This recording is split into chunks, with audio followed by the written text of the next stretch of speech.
खुश आमदीद दोस्तों, आप सबका स्वागत है। मैं हूं डॉक्टर इश्तियाक अहमद। आज का वीडियो मैं भगत सिंह पे ही बना रहा हूं, क्योंकि मुझसे जो पिछला मैंने वीडियो उन पे बनाया उसमें जो डेट ईयर मैंने दे दिया था वो गलती से 1930 मैंने कह दिया। Actually he was and his comrades were hanged in Lahore on the 23rd of March 1931। 31। अब वो वीडियो मैंने बनाया बड़ी मेहनत करके ताकि सच जो है वो लोगों तक लाया जाए।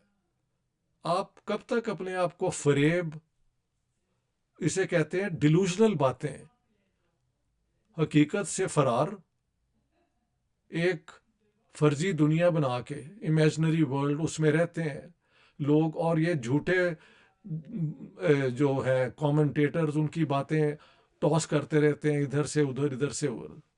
आई try to bring the facts before you and I say the challenge is go and check. किसी भी आर्ग्यूमेंट का एविडेंस जो है ना उसके बगैर बात नहीं होती। तो I am giving you the evidence. Lord Irwin और महात्मा गांधी की जो इस पे बात हुई है भगत सिंह की, weather his life should be spared और नॉट, वो मैंने आपको खत भी पढ़ा दिया है। और उससे पहले भी ये कम्युनिकेशन होती रही। और मैंने लॉर्ड इरविन का, आप जाके यार और तो और विकिपीडिया पे पढ़ लो इरविन की ये स्टेटमेंट, दैट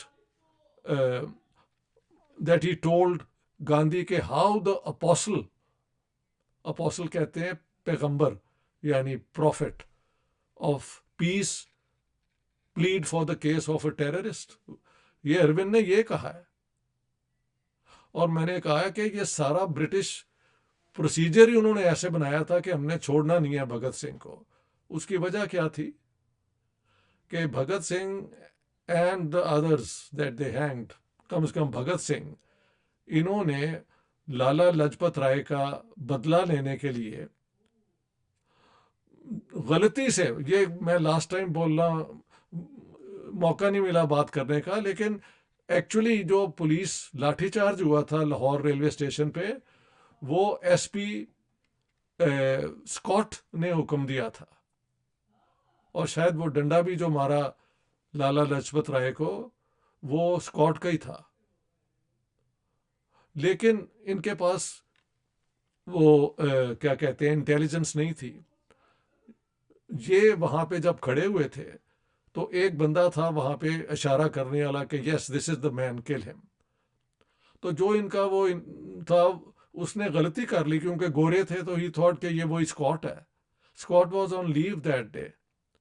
तो ये Saunders who was ASP, assistant superintendent of police, शायद लाठीचार्ज में उसने भी हिस्सा लिया हो। ये आज भी इंडिया पाकिस्तान में लाठीचार्ज होती है तो पुलिस को तो हुक्म मानना ही पड़ता है। What's so strange about that? Any how,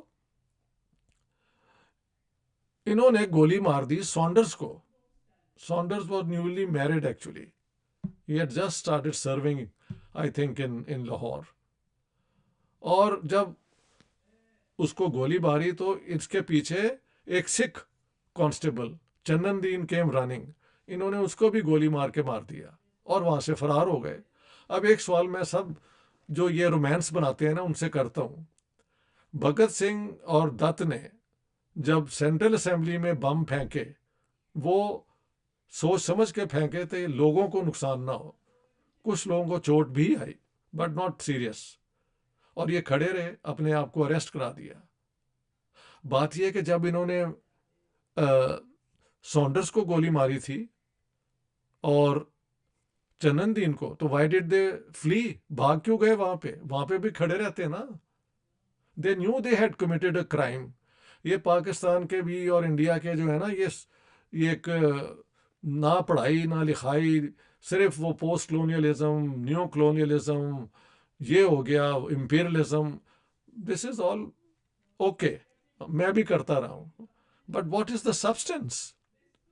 भगत सिंह को जो हैंगिंग हुई है वो सेंट्रल बैंक में नहीं हुई, वहां पे तो चंद 10 साल शायद सजाए वो होनी थी, इन्हें शायद काला पानी भेज देते अंडमान आइलैंड्स में, ज़्यादा ज़्यादा नोबडी हैड डाइड। वो तो जब इंटेरोगेशन हुई और लोगों ने बता दिया कि ये एक्चुअली सॉन्डर्स की और वो चंदनदीन को इन्होंने मारा है, उस बुनियाद पे वो फिर कोर्ट केस चला। और उसके अंदर फिर अजय कुमार घोष जो जनरल सेक्रेटरी थे कम्युनिस्ट पार्टी ऑफ इंडिया, उनकी पूरी एक उनकी किताब जो है 56 की मेरे पास है, Bhagat Singh and his comrades. Ajay Kumar Ghosh was also arrested उसी में, जो ये इन्होंने तनी कितने 20-30 लोग पकड़ लिए थे, शायद ज़्यादा, जितना भी लेफ्टिस्ट थे उस वक्त लाहौर में पकड़ लिया था। और लेकिन इनके इन्वॉल्वमेंट नहीं थी, लिहाजा इनको बाद में छोड़ दिया। लेकिन भगत सिंह को, राजगुरु को और सुखदेव को उन्होंने हैंग किया। और उसके मुतालिक मैंने बताया कि महात्मा गांधी ने पब्लिकली नहीं, प्राइवेटली आर्ग्यू किया। उसकी वजह है कि 1920 में जब ये वो जो नॉन कोऑपरेशन मूवमेंट में वायलेंस शुरू हो गई, तो उन्होंने पुल ऑफ वो ही विड्रू अगेन। 33 में ही विड्रू। तो ही हैड अ प्रिंसिपल के वायलेंस अगर इस्तेमाल होगी, I will not be associated. लेकिन privately he did make an effort to convince Arvind, और वो मैंने खत भी आपको दे दिया। और लॉर्ड अरविंद का अपना स्टेटमेंट पढ़ लो जाके विकिपीडिया पे। ये क्या हो गया यार, इंडिया में जो हमें खुशी थी कि वहाँ पे यूनिवर्सिटीज़ हैं, वहाँ पे पढ़ाई लिखाई होती है, प्रॉपर रिसर्च होती है, उसको छोड़ के जो नॉनसेंस बात करता है उसके पीछे आप लग जाते हो। I tell you. और ये बड़ी कि जी हम we will never forgive Gandhi, we are Indian nationalist. What nationalist are you? Savarkar ने तो माफिया मांगी अंग्रेजों से, हाँ जी, और आखिर तक अंग्रेजों के साथ कोलैबोरेशन की। There is not a single day of the Hindu Mahasabha, RSS तो it was apparently cultural organisation, लेकिन जो पार्टी थी हिंदू राइट की, उसने तो कभी नेशनलिस्ट मूवमेंट में हिस्सा ही नहीं लिया। बल्कि जिस तरह मुस्लिम लीग और जिन्ना ने उस फ्रीडम मूवमेंट को अपोज किया, ये भी अपोज करते रहे फॉर डिफरेंट आर्ग्यूमेंट्स। सो ये मुझे what is wrong with India now यार, ये क्या पागल हो गए हो? Look, I tell you one thing, you need evidence to substantiate, to establish an argument, and if you don't have, then you have no case. ये इधर से उसने, मैंने ये सुना, मैंने कि जी वो लॉर्ड अरविंद ने मुझे कहा, बताया कि गांधी मुझे मिले तो उन्होंने तो बात ही नहीं की। This is all bullshit, absolutely not true. And I've given his Gandhi's letter, and I've given Irwin का, वो मेरी किताब जनरली किताब में कोटेड भी है, that the apostle of peace is pleading the case of a terrorist. ये उन्होंने लिखा है कि अभी तुम तो अमन के बड़े वो हो, और एक जो ये तशद्दुद जो इस्तेमाल करता है उसकी बात तुम क्यों कर रहे हो? And I have said, and this Sardar ji जिनका वो है सतिंदर जत से डॉक्टर साहब, वो सारी आर्गुमेंट किताब में दिखाई है कि जो नॉर्मल प्रोसीजर है उसको छोड़ के इन्होंने सरकमवेंट किया, ताकि भगत सिंह को इन्होंने हैंग करना ही करना था। So what more do you need? One thing more, Bhagat Singh को हैंग करने के बाद जो थी ना वो एक जो आर्म स्ट्रगल वाली बात है, वो ठंडी भी हो गई। अंग्रेजों ने जो ये एग्जाम्पल बनाया, I will give you the example. Scott, जिसको एक्चुअली इन्होंने मारना था लेकिन मार दिया इसे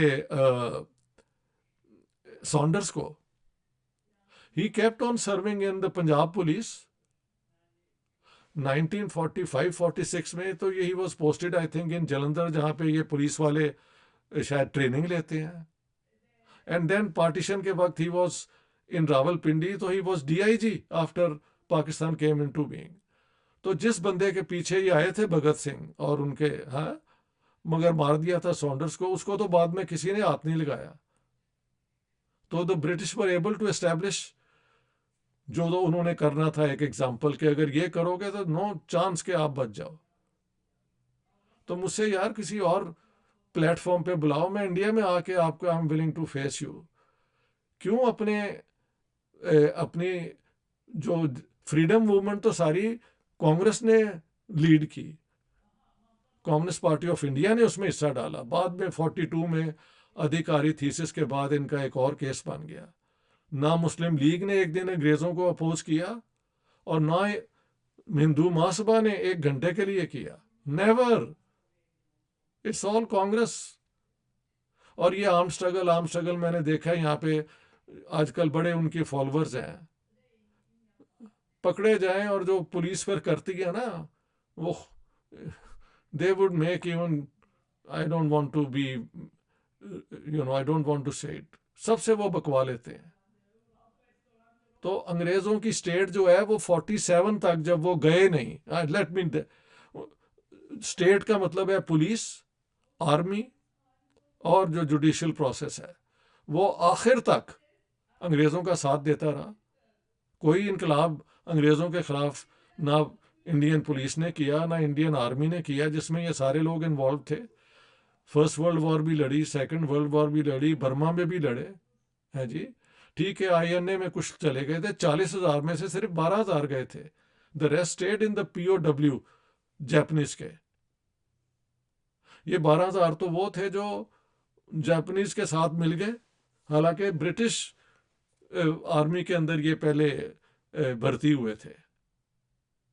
सो they crossed over anyhow, no I will take, don't need to talk about that. लेकिन ये कौन है अपने आप को नेशनलिस्ट कह रहे हैं जी, we will never forgive? Who the are you? You are nobody. You can't ignore the facts. Opinion कुछ भी हो सकती है, facts cannot be changed, facts are there objectively, go and check. So Scott जिसको मारने गए थे वो तो बाद में पूरे पंजाब में सर्व करता रहा, 45-46 में, शायद 47 तक।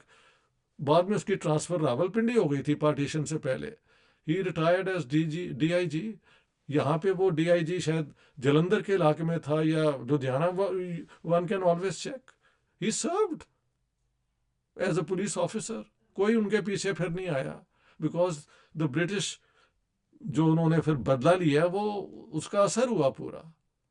फिल्मों में जो मर्जी आप करते फिरो, और फिल्में भी बिल्कुल, चलो वो नहीं है, ये जो आजकल ये बगैर पढ़ाई लिखाई के जो ये वीडियो बना देते हैं और उनके पीछे ये हज़ारों लग जाते हैं और मुझे ये गालियाँ देनी शुरू कर देते हैं। इसीलिए मैंने वो जो है ना कमेंट्स बंद कर दिए। They are not, it's not worth giving them a chance to comment.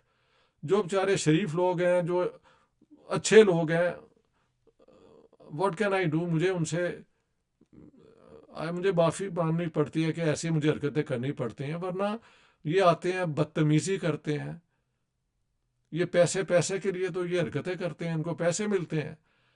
जो भी बंदा अमन की बात करे, हकीकत की बात करे, सच्चाई की बात करे, उसके पीछे पड़ जाते हैं। ये इंडिया का सत्यानाश कर देंगे। I tell you, this is how fascism actually gets out of hand. It starts with people hiding themselves behind some conspiracy theory and then doing things which ultimately come and haunt them. अभी भी chance है कि India की democracy को आप चलने दें। हकीकत जो है हिस्ट्री में उसको ही आप माने। ये झूठी बातों से बात नहीं बनेगी। Thank you very much.